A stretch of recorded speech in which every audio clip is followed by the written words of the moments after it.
I just loved it. I always felt a bit of a connection with the water. I spent every waking second of it getting there and putting an effort in, getting out on the ocean and, whether it be spearfishing or fishing or boating. And then the adventure side of things took over. And then I was stuck. Then that's all I thought about, instead of hanging out and getting into trouble as a young kid. I was just frothing to go fishing with my dad and, with all the older sort of crew, and learn a lot of early lessons in life by doing that as a young little junior angler, fishing in the club scene. Started off catching skipjacks and, and then work your way up finally to catching my first Marlin. And then after that, and then when I first went to Cairns, then that was it. I was done. That's all I wanted to do, and that's all I could think about.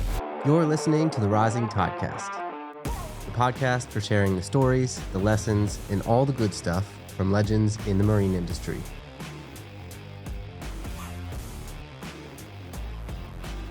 Welcome to the next episode of the Rising Tidecast. I'm super stoked to have a very awesome guest today, Captain Daniel Klein of Pursuit of Giants Game Fishing, also known as Kleiny. I'm not pumping his tires up, but definitely one of the best game fishing captains in Australia. I've been out with him on a few great trips on the water and a few off the water too. Lots of memories, thanks to Ryan Short. So welcome, Kleiny. Stoked to have you on. Steve, mate. Yeah, pleasure to be here. Thank you for having me. The first thing that I love to think about when I'm talking about you is that first trip that we had to the reef. We got a grander, first fish, a 700-pounder, a 500-pounder, and then a bunch of smaller ones too. That first day was just nuts.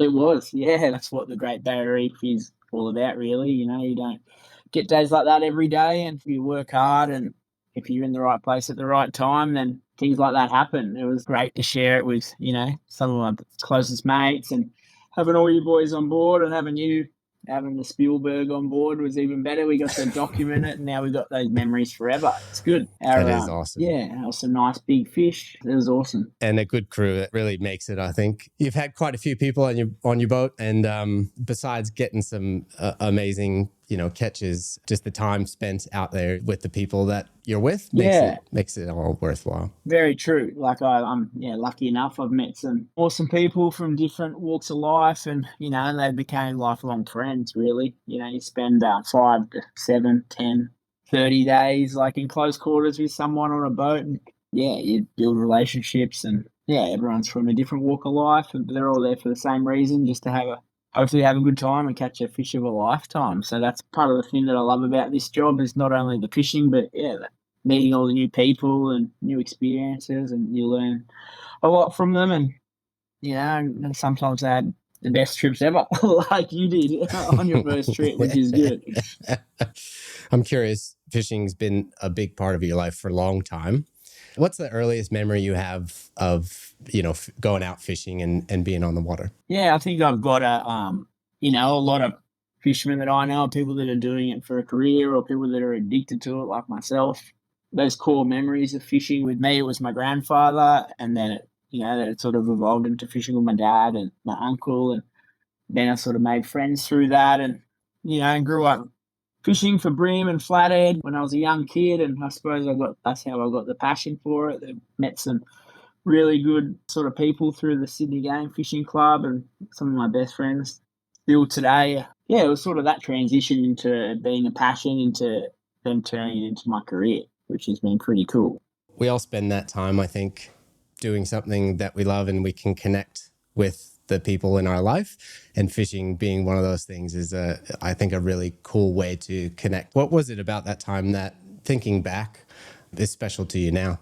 I just loved it. I always felt a bit of a connection with the water, even though I didn't really grow up around the water, but I spent every waking second of it, getting there and putting an effort in, getting out on the ocean, and, whether it be spearfishing or fishing or boating. It always drew me towards the ocean, and then the adventure side of things took over, and then I was stuck. Then that's all I thought about, instead of hanging out and getting into trouble as a young kid. I was just frothing to go fishing with my dad and, with all the older sort of crew, and learn a lot of early lessons in life by doing that as a young little junior angler, fishing in the club scene, started off catching skipjacks and, and then work your way up finally to catching my first marlin, and then after that, and then when I first went to Cairns, then that was it. I was done. That's all I wanted to do, and that's all I could think about. And, What is it about marlin? I feel like it hooks you more than any other fish. you know, they're the ultimate fish really to catch for a game fisherman. You know, yeah, their fighting abilities, like usually where you catch them is pretty cool, and just spending the time on the water targeting them, and they're not easy to catch, like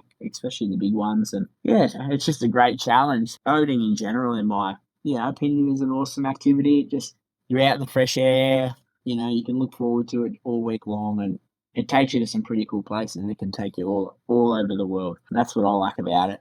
Thinking about how long you've been in and your journey and what I know about you, you've crewed on some of Australia's finest game fishing boats, especially up on the reef too. You would have definitely learned, I think, and had some great experiences along the way too.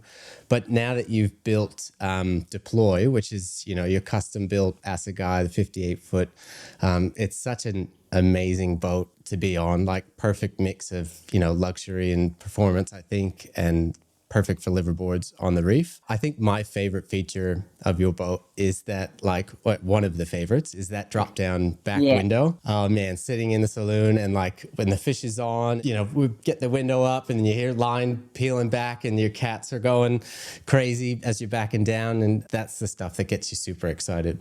What was it like for you to be able to build Deploy, like from that whole process of speccing it out and being part of the build? What was that like for you as a game fisherman that's been in it for a long time? It was an incredible experience, yeah, and I was lucky enough to, you know, have an owner that had complete trust in me, and, you know, with his input and mine and the boat builders, Barry, he's a master craftsman. You know, there's not many people like him in Australia who can build a boat like he does, and he does such an awesome job.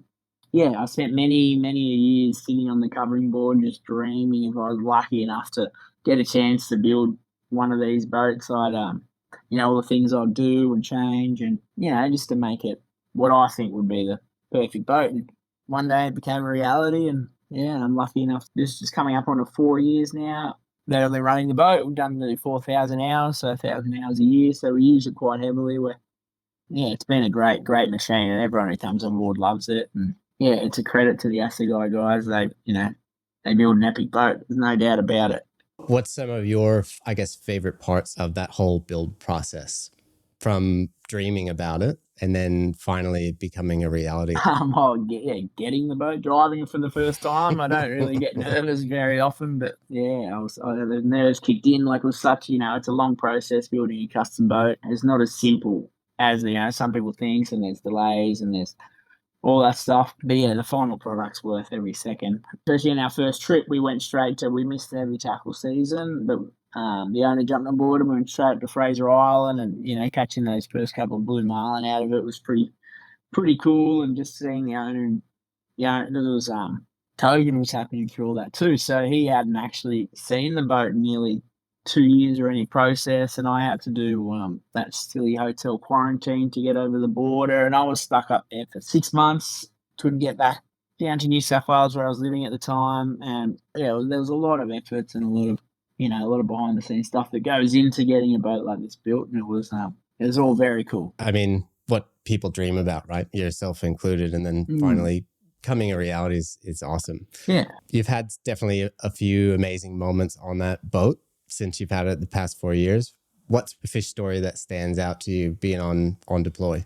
Yeah, there's so many. Like, whether it be, we just recently got back from an offshore tuna trip only 2 days ago, and we caught like a 75 kilo fish and a bunch of, 40, 50 kilo fish and a marlin, just doing cool stuff like that. Like the heavy tackle stuff I love, and that's what the boat's built for. And we've caught some epic fish on this thing, big girls. We haven't weighed a grander on it yet, but fingers crossed that's happening this year. Yeah, there's so many, and even sometimes not even the fishing side of things, just, the cruising. And I've seen so many different people from different walks of life just have like such amazing trips on this boat, and that's what's important to me. I just like the whole experience. I'm lucky that I've only really got good clientele. I haven't really had any bad ones on this boat, so it's been good. And you have a lot of people that just come back, right? Year after year. They love the experience. Yeah, majority of my clientele, they're all return clients that, this is their annual trip, and whether they're fishermen in the off season or not, some aren't. Some just go fishing for the 5 days, and, they want to go in like a target-rich environment like the Great Barrier Reef where they know they're going to catch something and not, troll around. And, which is quite common. Sometimes off Sydney and Port Stephens, you get plenty of days you don't, you're not catching marlin if you're purely targeting billfish. But, up on the reef, you're catching Spaniards and GTs and the list goes on in the mornings before you even put the marlin gear out. So people love that sort of action pack, plus the snorkeling and the spearing and the nice food. And so that's what draws people to the sort of liverboard experience. Yeah, you're definitely going to catch something. That's for sure. There's certainly days you don't catch marlin, but you're going to be catching fish and, and eating awesome quality food. And that's what people enjoy, the whole reef experience. To me, that's important. It's such a special experience. Like, yeah, from the moment you wake up to the moment you go to sleep, everything about it is just like what you dream of, 100%. Right? That's it. It's the mecca, and there's a few places like that overseas that that are on my bucket list of places to visit. But having it on our doorstep, it's so easy. It's right there. It's only a little 3-hour flight from Sydney to get up there and jump on the boat, and it's like you're in another world. Like when I was driving the Cookie, there was instances that the owner would finish work and he'd be on the next plane first thing in the morning, 6 a.m. By 1 o'clock, we're tight to an 800-pound black marlin. That's pretty cool. That's wild. Yeah.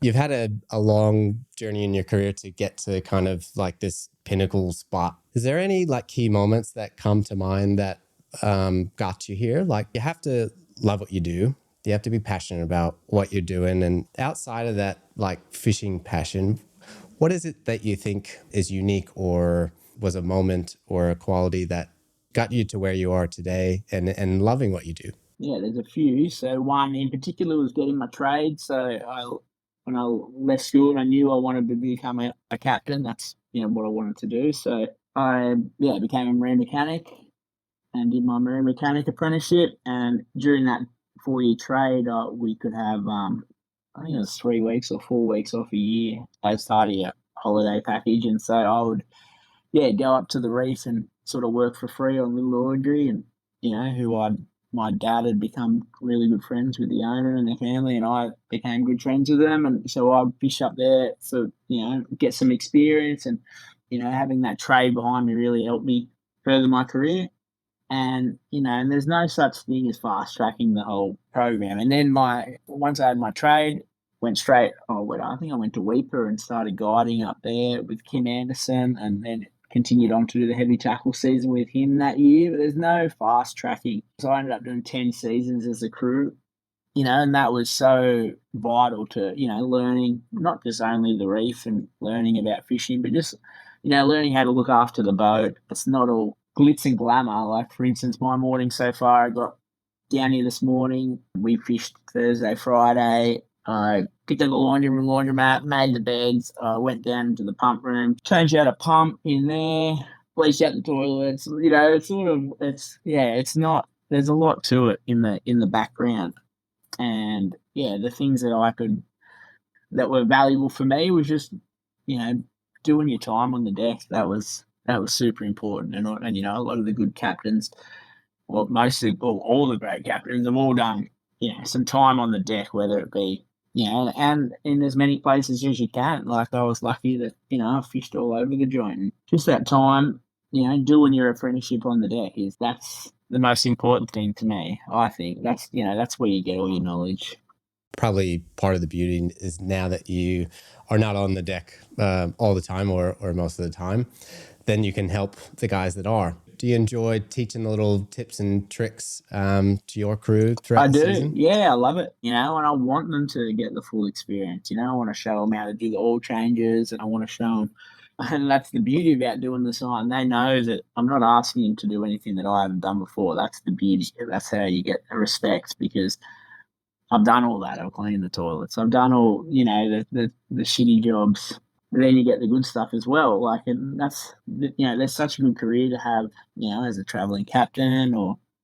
And the other thing was that I had to, I traveled. I never said no, as in those 10 years. Like, I was lucky I didn't have a young family or anything like that. So I was like, when I was, you're able to travel, just go at the whim of a hat, because a lot of these opportunities just come up last minute. And if you can say yes, yeah, it can really open some doors. It's good. That's one bit of advice is if you can say yes, just do it. Just go. Don't even, just do. Like so many opportunities, they Yeah. don't stick around for long, No, right? they don't. The next guy will grab it, and and then that door can open and just open. So it's one of those things that these sort of gigs don't come up on, I don't know, or the job seeker sites or websites or anything. Everything's word of mouth, and it's all right place, right time. And then once your foot's in the door, then you work hard, and if you do love it, you'll just make it happen, and then you can do it for your job. What's one of your favorite things, or the first one that comes to mind that you said yes to? I went down to Bermuda and worked down there. I was it was after my first season working with Kim and Steve Tedesco was his name. He was a real gun captain down there, and he called me and he just said, "Dan, do you want to come down and do the Bermuda striped Marlin season?" And I was like, "Yeah, why not?" Like, yeah, that's it. And then he goes, "When do you need me down here?" He said, "Oh no." And end of the week, and I was like, okay. So yeah, went down, didn't bring any warm clothes, like I was living in a caravan, but we caught the heck out of him, and that opened up doors. Then next year I went to New Zealand with him, went over there for 3 months and fly fished over there, and met guys like Dean Butler and Bigsy, and just things like that. And then that was a pretty cool experience just from saying yes. Next minute I'm down in Birmingham, just catching the hell out of the striped marlin. It was good.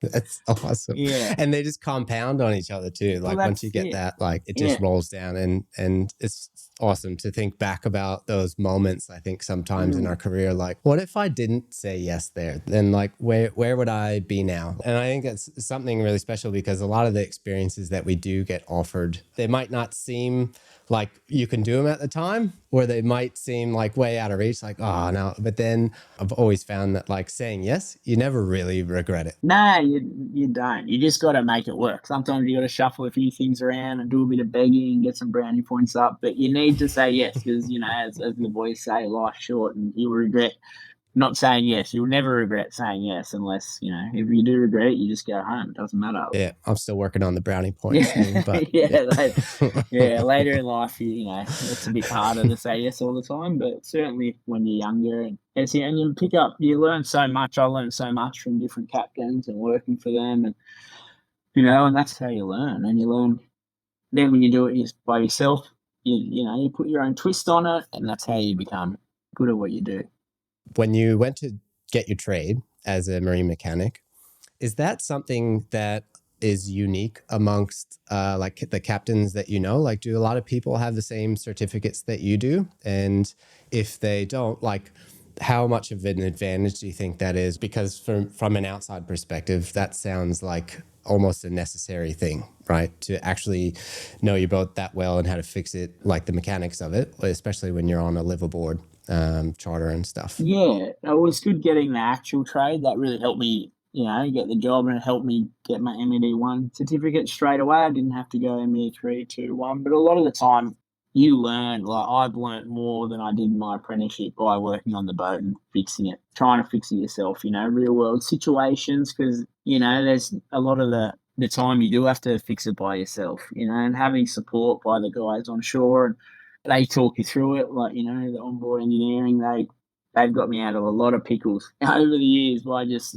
calling on the sat phone or having a chat with them, and they can, with what you can see and do, and then they can, use their expertise to sort of troubleshoot, and it saved many a days fishing, many a days. Yeah. That's a testament to, again, the network in the marine industry too. Like just everyone willing to help you out at the drop of a hat sometimes. It's a pretty special thing, I think, about this industry. Yeah, it is, mate. And it's good. And you need to have that network. You can't do it all by yourself. It's, and it's good to have like a good support crew in your corner, because when you need them, they're the ones that are going to help you out. That's what I found. Pick up the phone at whatever hours, or, you know what I mean? They know if you're calling and they know you're away, that they're going to answer because they know something's going down. And there's a few guys in the industry like that, and it's great to have them on your side.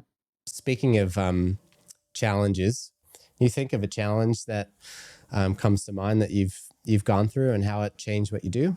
Mate, on a boat, there's a challenge every day. There's nothing ever goes smoothly. That's the thing. It doesn't. Every boat has its issues, and especially if you're using them hard, like it, and Murphy's Law will tell you that it'll go wrong, when you least want it to. But, I can't really tick any, I've had heaps, but having to MacGyver ourselves out of issues to get us home, or, there's always something. That's one thing that you got to, instead of stressing out and going, crawling up into a corner and throwing your hands up in the air, you just try and stay calm and just take a step back, have a breath. As long as you're not sinking, cruise safe, boat safe, you're going to, if you're all flustered and, with situations going wrong, you don't want, if these things are happening, you can't, sort of show it to the clients as well because, they're paying good money to be on board the boat. What I've learned is over time, and it's only from experience that you try and keep cool and try not to make a big deal about it. And then when if everything's safe and the boat's safe and everyone's safe, you can just get home and fix it at night. Fix as many nights I've spent all night down the engine room with fixing water leaks, fixing fuel leaks, fixing this, fixing that. Over the years, I've learned that boat, maintenance and stuff, like getting prepped for the seasons, everything. Like when the first boat I leased for the up in the season, wasn't well maintained, and it was just constantly fixing stuff. Fast and suspicious, or every day there was something else broken, which takes away the fun of it for you because you're up early, you're fixing something, you're limping, you're putting band-aids on everything. You don't have time to fix it properly. So I've learned that, and I'm lucky I'm on a newer boat, but things still go wrong on this thing, but now I know I've got redundancy built into the boat. I've got spares on spares. I know the thing back to front because I was involved when it was built. And there's nothing that can really stuff me. That's one thing I learned is just, and being able to build the boat was, and then also building the new boat, like redundancy is everything. That's one thing that I learned. Like, it's easy to, just having everything is easy to change over because it's not if it'll break, it's when it's going to break. It's as simple as that. That's about, yeah. You just want to make it as simple as possible. So tell us about what boat that you are helping build right now, because that's pretty exciting too. It is, yeah. We've got a 64 Viking, brand spanker in production, which is going to be through the short boys, which is going to be pretty cool. So I'm lucky enough to have two awesome owners that I've worked for now for both nearly, 10 years, almost, both of them. And they trust me to maintain their boats, and I'm having my input on the build of this one over in the States. And it's going to be a pretty special machine. I can't wait for it to get here. It's going to be awesome. Yeah, it's going to be sick. Being with these two owners for 10 years, what do you think it is about like what you do as a captain or how you help them or how you drive the boats like that gives them that trust in you? Well, I think it's just that trust with the owners it's got to be earned. That's as, that's as simple as that, is that, you meet these guys and, it's pretty good. It's great. And we got a great relationship and they're like family, both of them. And it's good. And, you want to be, you need to prove it to them that, you got their best interests in mind. They got an expensive toy and you're going to look after it like it's your own. You got to care. That's the one thing that that I've always sort of done to maintain the relationship with the clients that I've worked for, and whether it be like a bit of freelance work or just do right by the owners. That's everything. That's what you want to do, and it doesn't just come along like that. And when you do, you got to get yourself in the right situation that that you meet these guys, and then if they want to give you a full-time job, then you're stoked. Big advancements happening, I think, in our industry from my side of things, but also from your side of things. Are you on top of that new tech stuff that's coming out? And what are you most excited about that you've heard or new stuff in the game that you super stoked about? Yeah, well, everyone's going, like, we have a searchlight sonar in this thing, and that's been an incredible advantage for my fishing, especially getting in Port Stephens, and even on the weekend. I caught the fish, marking the tuners on the searchlight, but everyone's running the Omni now, and they're having fantastic success. The new boat's going to have the Omni, so pretty excited to get my hands on that little puppy. That's going to be good. It'd be like laser tag with the fish Yeah, and it just going looks. straight to them. Oh, I'm very excited for it. You obviously still got to be in the zone, and I think you still got to be, know where you think the fish are going to be. But yeah, from all reports from all over the world, apparently they're a proper game changer. We have the ARG gyro in this boat, and I love it. It's really, really helped. Where you can anchor. You don't have to be so fussy about trying to find a nice anchorage. And especially the other week, we're up at Fraser Island, and the anchorages up there suck. It's, compared to the reef, it's you get a lot of side roll. It would have been stuff without that. You would have been rolling yourself out of bed. So having that, having that gyro is just so good. It changes the whole liveaboard aspect. Like you can deal with it when you're fishing, but there's nothing better than as firing up the grill on the back deck, cooking some blanket steaks, and sitting down to a table and having a 3-course meal.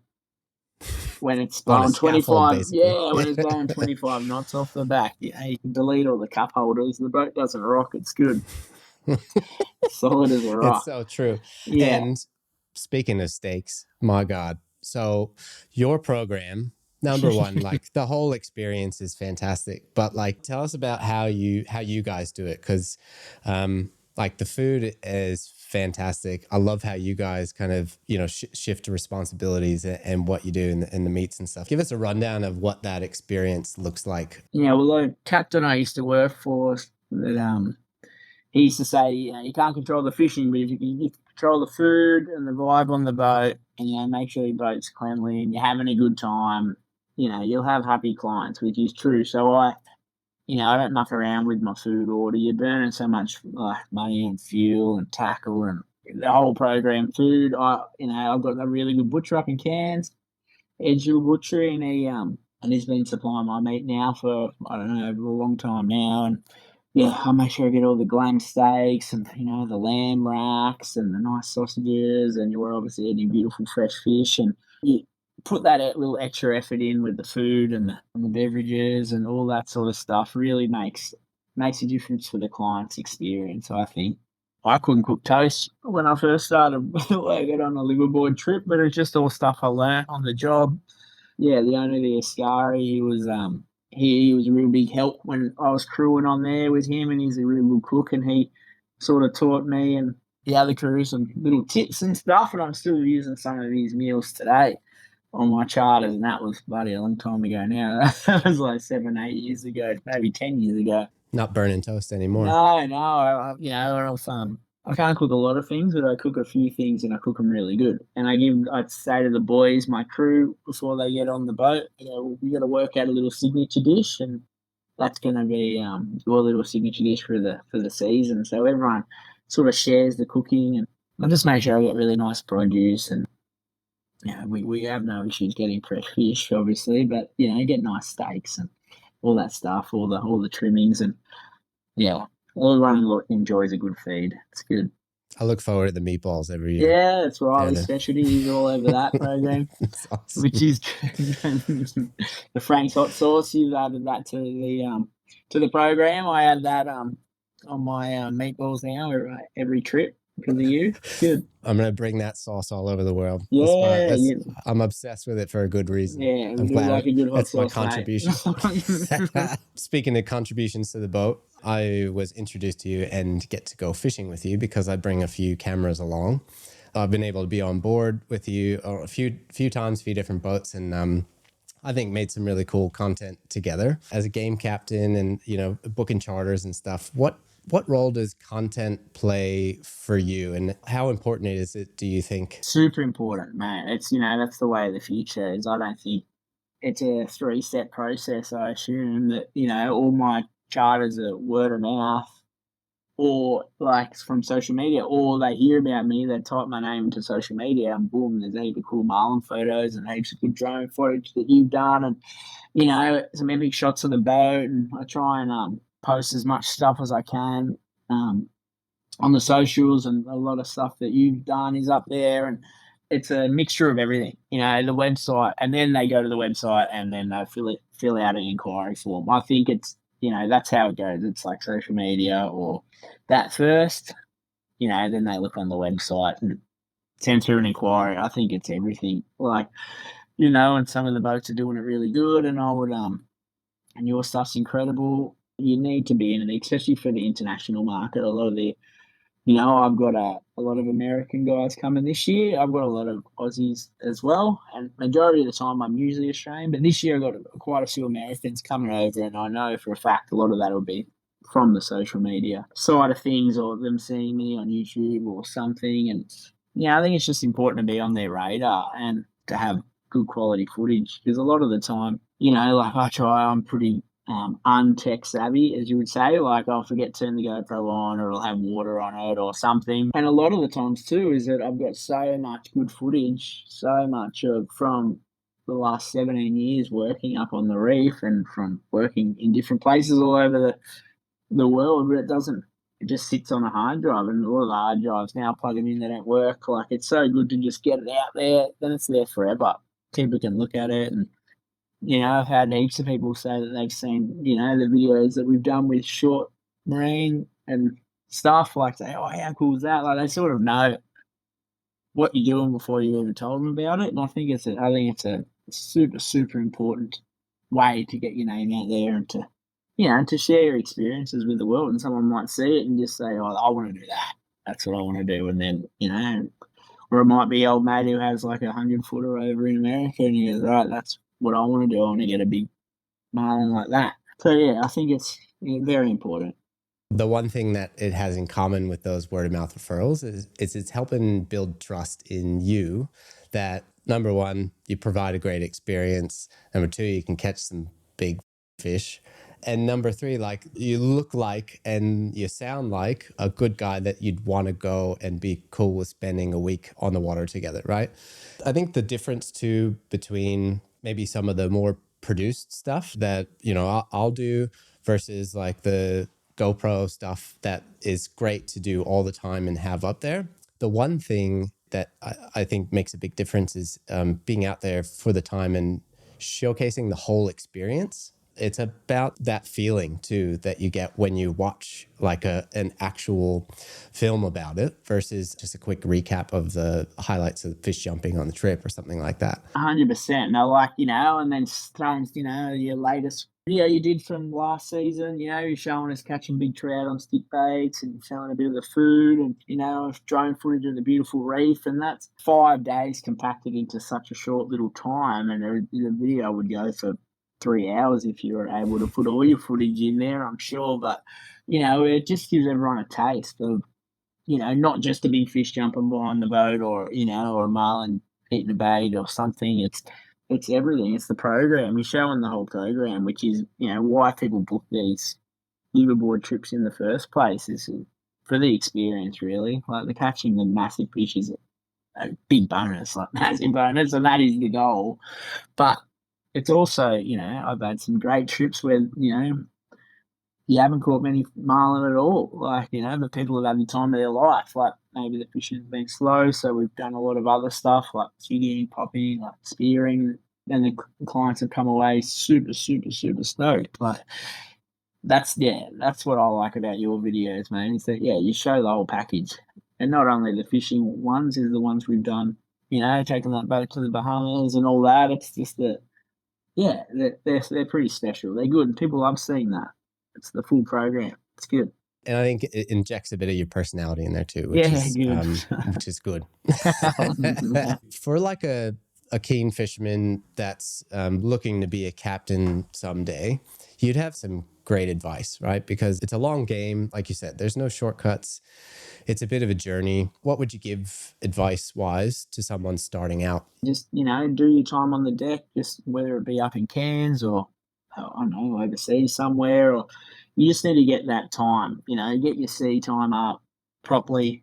Don't try and shortcut it, get your sea time up, get your Master 5, all your tickets, but, you're not going to be as respected or as experienced if you try and fast track the whole process, like get your tickets, even if you're not driving a commercial boat, get your tickets are everything, because you learn so much invaluable lessons in those Master 5 classes and MED classes and stuff that some of it's boring, but some of it actually, you never use again, but some of it you actually do. And, I really enjoyed doing my during my courses and stuff, and I did my tickets, and then I had them when I was crewing. I had my Master 5 and MED 1, both I've had for a long time, and I had them whilst I was still crewing. I could have gone and skipped it, but I wasn't ready yet. I wanted to make sure that I was ready before I stepped behind the wheel. Like, I did plenty of driving for private boats and sort of learned about that, but you got a lot of responsibility, mate. You step behind someone, multi-million-dollar vessel. There's a lot can go wrong.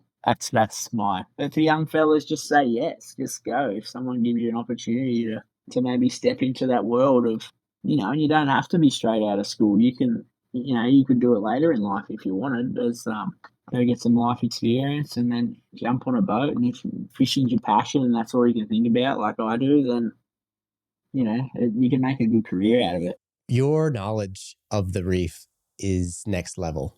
And I would imagine it's because of all of those years you spent up there, and your passion for fishing. One of the things you were telling me last trip that we were on when I was chatting to you up on the bridge was how, you've marked all the holes in the bommies where we were fishing on all the ribbon reefs. And I guess the craziest things I didn't think about is how tuned in you are to when we are hooked up, like where the hook is, where the line is, and what you're doing as far as positioning the boat and stuff, to kind of get Marlin to jump. Tell me a little bit about what's going on in your head and what you're looking for when we are hooked up. Yeah, that's just from experience. And when you start driving, you're driving these bigger boats and you're driving them in rough weather, and and you've also got the sharks to compete with up on the reef. So you want to catch those fish as quick as you can, and get as many jumps out of it as you can. That's the whole, that's the cool part. That's what gets your blood pumping. So, especially with the big fish, like the big ones, you're not going to drag them back to the boat. 20 kilos of drag or whatever. Like you're just catching them with a reaction. So, you learn how to position the boat, and especially on prolonged flights, there'll be certain maneuvers or angles that you have to, that you can make that'll make that fish react. And, some every now and then it'll pop up to the surface, and if you can get to it quick enough, you can catch that fish, grab the leader, and then the leader is another action. The boy's pulling on it hard and getting jumps, and then you can really keep on it with the boat. That's the beauty of having a sick boat that's really good at backing up around fish in rough weather. And, just knowing all those little tips and tricks, and, and you learn them from crewing. Like, I work for some captains that were unreal at driving on fish, and, and you pick up those little techniques and then you sort of use it. You put them to use. You're like, oh, there you go. That works pretty good. Or, there's just all little things, but you just learn them along the way. And then they come in handy when you're back down in Sydney fishing. And the last few years, I've sort of been driving a couple of high-powered outboard boats on fish, and that's a whole other kettle of fish as well. And, when you learn little tricks of how to do that, you drive them a lot differently to you would like a stern drive on, a shaft drive boat. But yeah, there's all little sort of maneuvers and stuff you can do, and it's just stuff you pick up over time, which is cool. And but they work. There's there's a little playbook you can sort of delve into, because you don't want, especially up in Cairns, to prolong that flight, because then the sharks eat it, and that's the last thing that anyone wants. Like, we hate things, and we want the big giant marlin to live to fight another day. Catch them on the next trip. Yeah, when they're about 100 kilos bigger, it's good. And then maybe one day they won't be lucky enough to swim away. It'll be good. Be weighing that one. Yeah, come for a free boat ride. When you get these people that are like repeat customers, what do they tell you? Like, why do they keep coming back? Yeah, just the whole experience. A lot of them book before they even get back on the boat, or a lot of them I just know they're coming, and then I'll just send them a text. Some people I don't really speak to even throughout the whole year. That's the sort of things that people don't see too, is that there's a lot of juggling to try and line up dates, and these people are busy and they might book a year in advance and then come to like this time of year, then you'll have to do a bit of shuffling because they're busy people, and they've got sort of jobs, and it's hard to book a year in advance. So things come up, so you're constantly changing dates and shuffling things around, and you're trying to keep everyone happy. And that's sort of the behind the scenes stuff that people don't really see. International guests are a bit different because they have to book their flights in advance, but there's always something. A lot of the time it's, things that these people can't control. So you just want to keep everyone happy and, you're asking this guy whether he can swap to this date or can he swap to this date, and no, he can't, or can we just do it a day early, or, it just, it's a game of musical chairs this time of year. But they always, they come unless there's something really serious that's making them not be able to come, like a sickness or something like that. And they'll always, and they'll be there and they'll have the time of their lives. That's the beauty of it. As I was saying, some people there, they're not fishermen. I've got a few couples that come, like, husband and wife, and they bring a new friend. I've got one in particular couple that's come with me since the very start, and they don't really fish back any other time of the year, but they just really love the full program. They love the snorkeling. We don't put the marlin baits out till 1 or 2 o'clock, and they're really not too serious about the whole thing. But we always get piled on. We seem to have like the best fishing ever when they're on board. So usually we're out there at 10:30 getting pumped till like 6:30 at night, and then you roll out first pass, boom. 800 pound, like, boom, 900 pound, like, yeah. And they don't care. They're happy to drink champagne behind the reef until 2 o'clock, and have a really nice lunch. And for those sort of guests, and because you build a rapport with these guys, you know what they like. So, you don't get out there at 10:30 because they're not going to like that. So, I just tell the boys, just chill. We're going to have a nice lunch today. We're going to have a swim. They might want to sleep in. They're not early risers. Let's, you don't get to sleep in. Use that time to catch up on your maintenance. And when I was a crew, I used to hate it. Because I just want to get out there fishing, and I understand that that's probably what my crew think too. But now I'm, a little bit older and wiser. I'm like, let's just take this time to catch up on a bit of maintenance. Like, while they're asleep, you can get down, do an oil change on your Jenny, or, do some deep cleaning or something, because, we work back to back every single day for the season. So that whole gun ho attitude is sort of, I've learned to use more time a bit more wisely, because I know that next trip, that's what we're going to be doing. We're going to be anchor's going to be up at 7, and we're going to fish till 6 o'clock, 6:30 that night. So, it used to piss me off doing that chilled morning, but now I can, I've learned to live with it, and that's what they want. They're paying the money, and that's what you got. That's what you do. You're going to turn it on for them. That's the experience within the experience, right? And that's part of, I think, why you're great at what you do, is because you get that, right? And that's what keeps people coming back, is they feel like, you're looking out for them and you're doing it their way, and making sure they have a good time. Every charge is different. And having them return, you can just do it better every year. That's what I like. You're just like, right, okay. Sometimes on their first trip, you might not figure it out to the second or third day to what they really like, and then and then you can sort of customize the charter to suit the guests.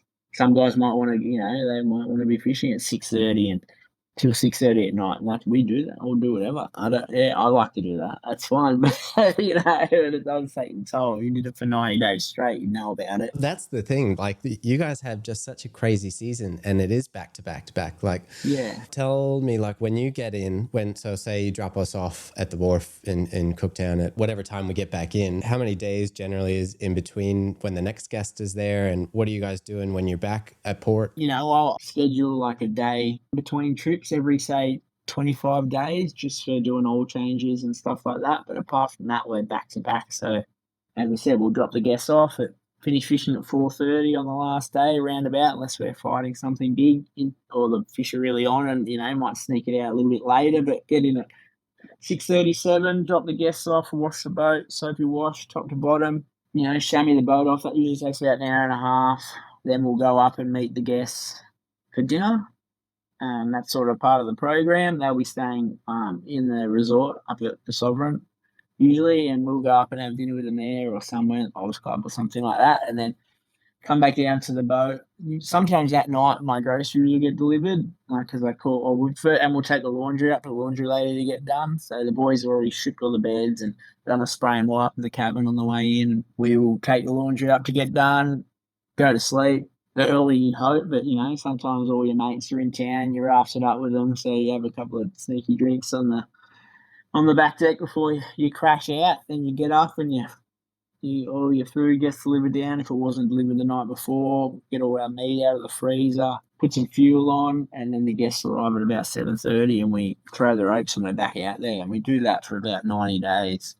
Yeah, it's pretty full on and taxing, and that's not including getting the boat up and down, the coast, and then afterwards I take the boat back down south. So, it's a big stint. And all the boys are doing it up there. And when you crew, you become accustomed to that and it just becomes second nature. You're just a robot by the end of the season, and that's the beauty of it. And if you're doing what you love, then you don't get the shits with it, or you get tired, your body's tired, but you just want to keep fishing. You put bit all the way through to February, you stay up there the whole time, but you've only got a X amount of time to catch these big marlins. So that's what you got to do. You don't want to have a day in town. And then sometimes you wish you had a day off, and then you have a day off and your mate catches a big one. You're like, why do we have a day off?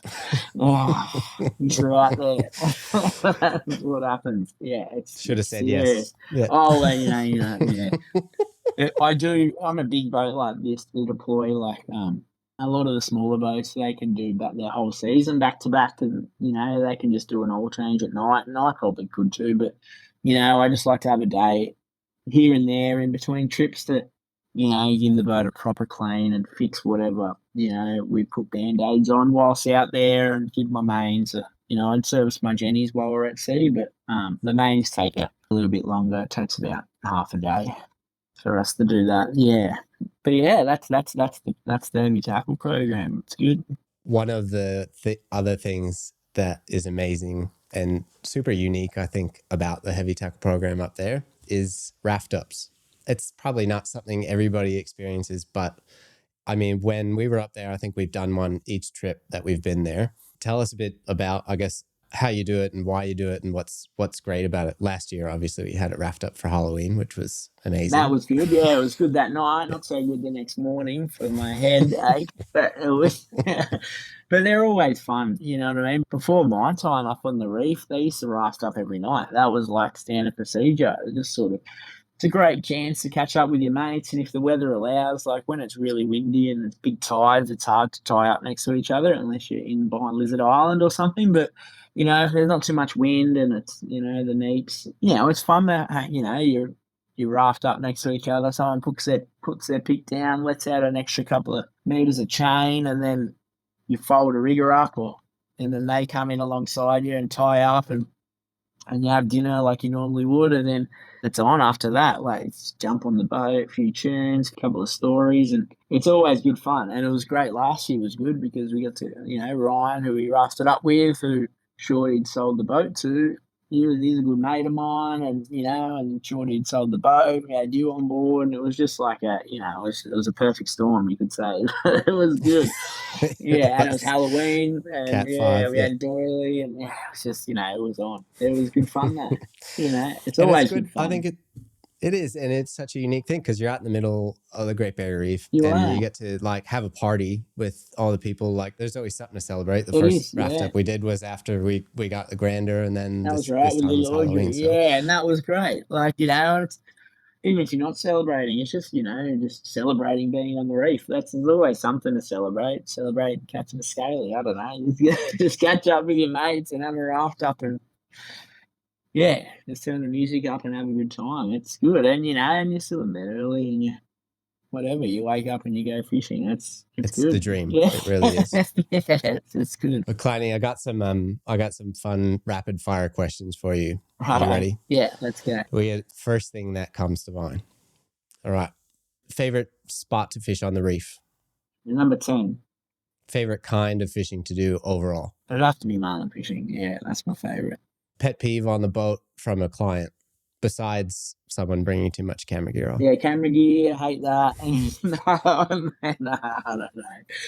Mate, slamming a hatches, that sends shivers down my spine. The slamming of the hatch, yes. Best boat name you've ever seen?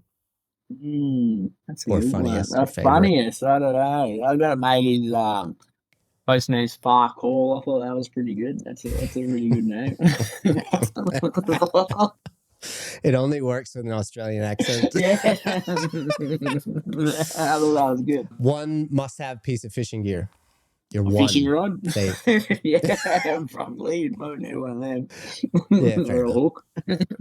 What are stupid questions, stupid answers. Yeah. Dream fishing destination in the world. Cairns, yeah, that's it. Best piece of fishing advice you've ever received. Work hard. Worst thing you've ever caught. I don't know, toadfish. I don't know, bumperfish maybe. The reef. Uh, The bottom. Terra firma.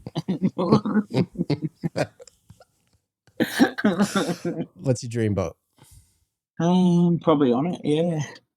If you could switch lives with anyone for a day, who would you choose? I don't know, Ron Jeremy or something like that. No, just joking. Just joking. No, I don't know. No, I love my life. Yeah, I don't think I'll need a switch. Do you have a fish that still haunts you that got away? Yeah, one that we gaffed on a scary when I was crewing, and yeah, got away. That one will haunt me for the rest of my life. Is that the one that straightened out the gaps? Yeah, opened up 2 10-inch flies and ripped the other 2 out. Kills me, but it was still there. It was an epic fish. Your least glamorous part of being a captain? Yeah, a lot of the behind the scenes stuff, engine work, yeah, dirty bilge, block toilets, yeah, you name it. It's not all glitz and glamour. Yeah. What did people think you do? Like misconception? Yeah, do a lot of cruising around, getting a suntan with my shirt off. Yeah, just fishing constantly, catching just every 2 seconds, catching a fish. Yeah. Well, everyone's sort of accustomed. They all know now. I think that's what they assumed I did. Yeah, when I first started. Now they get it. Yeah, they know. Yeah. All right. And last one, your favorite spread to run on the reef? Without a doubt, it'd be on the left. It'd be a big scaly, big skipping scaly, slapping about out there. And then on the right, we'd have a scad, nice fresh greenback. Bigger the better. And then out on the centre, it'd be a queenie or a tuna. I like the little tunas. Maybe a little tuna. The recipe. Yeah. You heard it from the man himself. Yeah, that's it. That's awesome. Hang on. Last thing, what's next for Pursuit of Giants? Yeah, the season's coming up. We got a big season. We start fishing on the 10th of September and we finish up around the 1st of December. And then I'll start taking the boat north in January. Use it up at Port Douglas for a week and then, yeah, and take it back down to Cairns and get ready for our stint of charters. And then after that, gonna go to the States and QC the new Viking, which is gonna be epic. I'm very excited about that, and hopefully get a trip in over there, and then put her on a ship and bring it back for the tail end of the tournament seasons next year. Yeah, it's all happening. It's good. It's been a bit to it. The new boats and stuff. There's a lot of behind the scenes stuff like, speccing it all out and to and froing and things with the time difference in the States, can throw its challenges, but yeah, it's going to be incredible. It'll be something to behold. So I'm excited for that, mate. It's going to be cool. New chapter. Love it. Yeah. Awesome. I'm excited to see that one up on the reef too. And yeah, with you ripping that, 40-something knots. You'll get there quick, that's for sure. Yeah.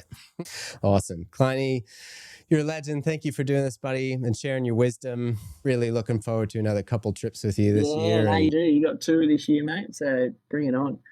Looking forward to your cool drone footage and all the rest of the stuff you do, mate. It's awesome. And yeah, I think it's invaluable to have that sort of, for everything, for memories. And, it's pretty cool this year that you're going up with a guest. And, and how cool is that having for them to have that option, to have that sort of, those memories that will last a lifetime now, they'll be full HD and you'll do a real cool edit and I'm sure it'll be very cool. Yeah. Oh, it's a special thing. No, it's really in the scheme of things, mate. Like, getting someone like yourself to do all that, like it's invaluable. And, and hopefully, if you got your niche, mate, and you're bloody good at it. And I love the work you do, mate. It's good.